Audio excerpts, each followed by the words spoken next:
Russell Springs community is still in a state of shock after that shooting that killed Deputy Phipps. And with many families in the area at the time of that incident, Russell County Schools personnel, they're taking the time today to try and check on everyone they can to make sure that they are okay. WKYT's Alyssa Williams has more.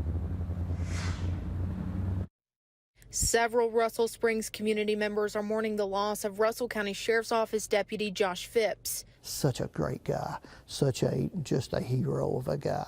He had a passion for law enforcement. He loved it. He loved serving the people. He loved serving the community. And while Monday evening was a tragic time for the area, it was also a scary one for many. We had things going on at the middle school, at the high school, and then about a mile away from the incident, there were Little League games going on.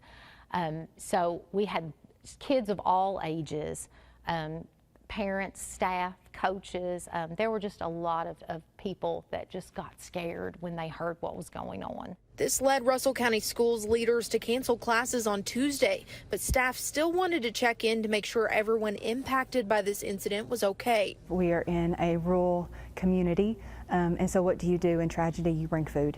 It's comfort. More than a dozen Russell County Schools staff members delivered pizzas to around 70 students who live in close proximity to where the shooting took place. We want to bring that comfort to our families and bring that sense of we're here for you, we care for you, we want to make sure you're okay. Impacting families in the area like Robert Brimhall's. I think that's absolutely wonderful that the schools are out, trying to connect with their children and making the families aware that there is a support system for them. Along with checking in on students Tuesday, there will also be counselors available for them to turn to when they return to school on Wednesday. In Russell County, Alyssa Williams, WKYT.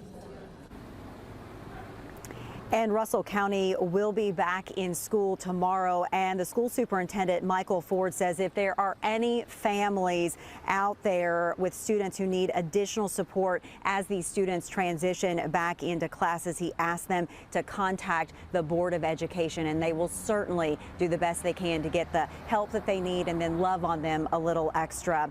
You can always follow this developing coverage of this story with a free WKYT News app. Just scan the QR code that you see on your screen to download it. It'll send push alerts to your phone notifying you of breaking news. You can always track the latest also on WKYT.com.